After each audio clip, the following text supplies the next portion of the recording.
Pour garantir un accès à l'électricité pour tous d'ici 2030, le gouvernement de la Côte d'Ivoire a annoncé le 5 mai 2025 la mise en service du barrage hydroélectrique de Kribo-Popoli, situé dans le sud-ouest. Ce barrage hydroélectrique, doté d'une puissance de 112 MW, a pour objectif d'optimiser la fourniture d'électricité dans la zone sud-ouest du pays.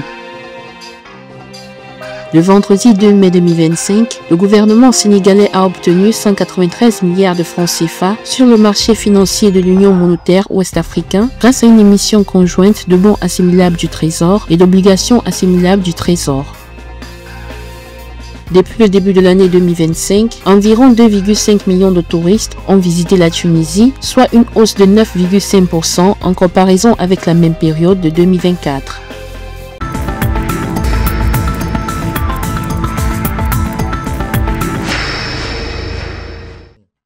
Dans le but d'assurer un accès universel à l'électricité d'ici 2030, le gouvernement ivoirien a annoncé le 5 mai 2025 que le barrage hydroélectrique de Kribo-Popoli, dans le sud-ouest, était désormais en activité. Avec une capacité de 112 MW, ce barrage hydroélectrique vise à améliorer l'approvisionnement en électricité dans la région sud-ouest du pays.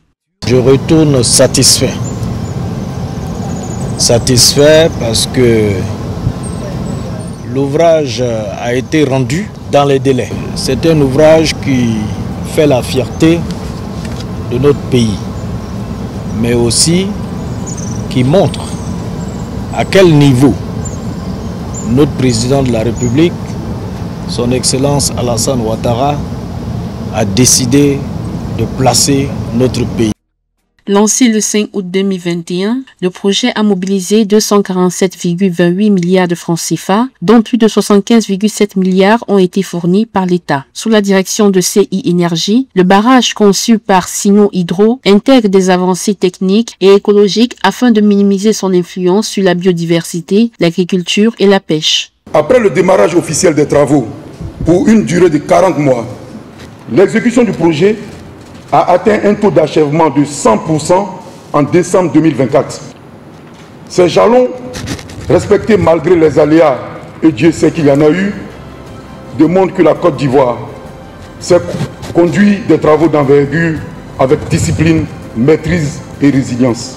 Le secteur des énergies renouvelables gagne en dynamisme dans ce pays d'Afrique de l'Ouest, porté par le solaire et l'hydroélectricité. À ce jour, 3 nouveaux barrages sont prévus sur le fleuve Sassandra. Cette dynamique s'inscrit dans l'objectif du gouvernement d'atteindre 45% des énergies renouvelables dans le mix électrique à l'horizon 2030.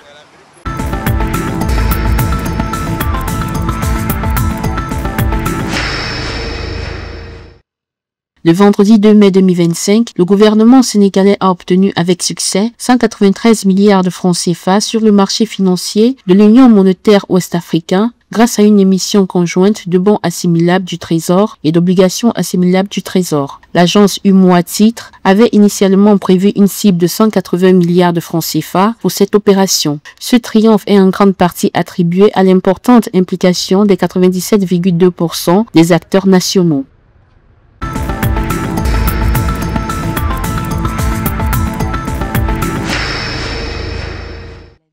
Depuis le début de l'année 2025, environ 2,5 millions de touristes ont visité la Tunisie, soit une hausse de 9,5% en comparaison avec la même période de 2024. C'est ce qu'a révélé lundi le 5 mai 2025 le directeur général de l'Office national du tourisme tunisien, Mohamed Mehdi Aloui. Selon le responsable, les revenus touristiques jusqu'au 20 avril ont atteint 1,69 milliard de dinars, ce qui constitue une augmentation de 5,4% par rapport à la même période de l'année dernière.